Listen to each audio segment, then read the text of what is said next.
ضبط ضرب کلیم ایک اور باکمال نظم علامہ اقبال علیہ رحمت کی. جیسا کہ نظم کے مضمون سے واضح ہے کہ ضبط کہتے ہیں برداشت کرنا،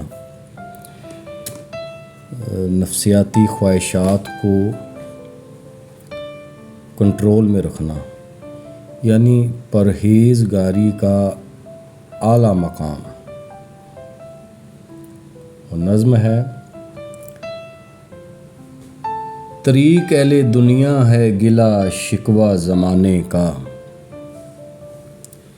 نہیں ہے زخم کھا کر آ کرنا شان درویشی. یہ نقطہ پیر دانا نے مجھے خلوت میں سمجھایا کہ ہے ضبط فغاں شیری فغاں ربائی و میشی. یعنی پیر دانا ایک دانش مند بابا یا مرشد یا پیشوا. نقطہ باریک بات، خلوت تنہائی، ضبط فغاں، فریاد کرنا، برداشت کرنا، ربائی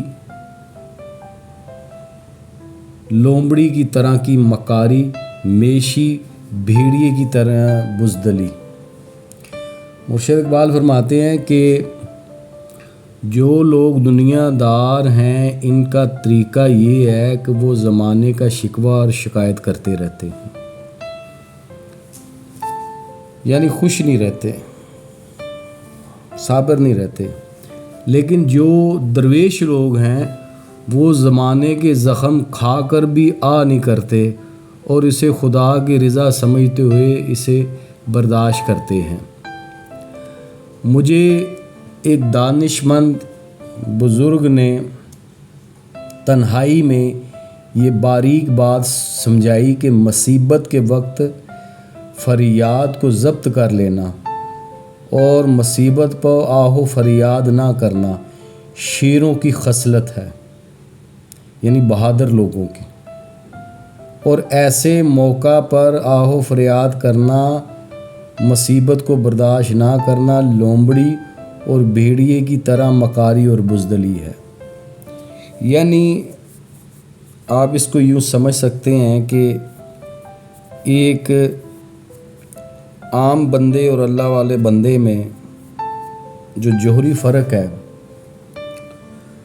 وہ یہ ہے کہ جب کوئی عام دنیاوی بندے پہ جب کوئی مشکل آن پڑتی ہے تو ظاہر ہے وہ گلے شکوے شروع کر دیتا ہے،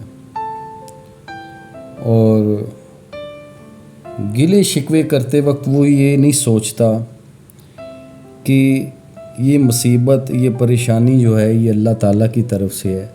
اصل میں تو جو گلہ اور شکوہ کر رہا ہے، آہ و فغاں کر رہا ہے، وہ اللہ کی کر رہا ہے، اپنا نہیں کر رہا. یعنی جو تو گلہ کر رہا ہے، جو تو شکایت کر رہا ہے، تو وہ اللہ کی کر رہا ہے. لیکن اس کے مقابلے میں جو درویش ہوتا ہے، اللہ کا بندہ جو نیک ہوتا ہے، متقی پرہیزگار، اسے پتہ ہوتا ہے کہ یہ دونوں حالتیں جو ہیں یہ اللہ کی طرف سے ہیں. غمی، خوشی، دکھ، پریشانی، خوش ہونا، یہ سب کچھ اللہ کی طرف سے ہے. اس لیے وہ شکوہ نہیں کرتا، وہ گلہ نہیں کرتا، کیونکہ اسے پتہ ہے کہ یہ گلہ اور شکوہ کرنا اللہ کا گلہ شکوہ کرنا ہے. تو وہ ان چیزوں سے جو ہے وہ دور رہتا ہے. یہ صفت ہے جو درویش لوگ ہوتے ہیں، جو اللہ والے ہوتے ہیں، وہ ایسے موقع پر آہ و فریاد کرنا اور رونا پیٹنا، ضبط نہ کرنا، یہ جو درویش لوگ ہوتے ہیں یہ ان کی خصلت نہیں ہوتی. کیونکہ یہ جو لوگ ہوتے ہیں یہ حرف شکایت بھی زبان پر نہیں لاتے، قابو رکھتے ہیں اپنے جذبات پر. اور اپنی اسی حالت کو قابو میں رکھنا اصل میں ضبط ہے۔ جیسے شروع میں نے آپ کو بتایا کہ اپنی نفسیاتی خواہشات کو کنٹرول میں رکھنا، یعنی